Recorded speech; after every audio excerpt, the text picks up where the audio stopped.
Welcome to Penrose Learning, where we make understanding easy. You start by cutting power to the vent circuit and confirming 0 voltage with a multimeter. Safety first. Next, remove the interior vent trim and screen so you can reach the fan assembly. You'll need a screwdriver and a flashlight.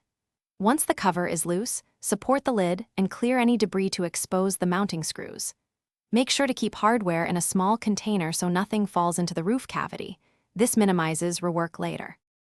You now remove the old fan by first photographing the wiring for reference, then disconnecting the leads, label them if needed. After wiring is free, unfasten the mounting bolts and lift the fan base straight out to avoid snagging the roof gasket. Inspect and replace any crushed or brittle gasket material.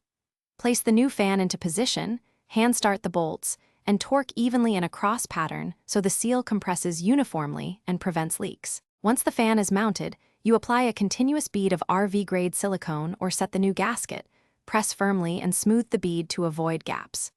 Reconnect wiring according to your photo, restore power, and run the fan to check direction, speed, and vibration. Listen for grinding that signals bearing issues. When satisfied, reinstall the vent screen and lid.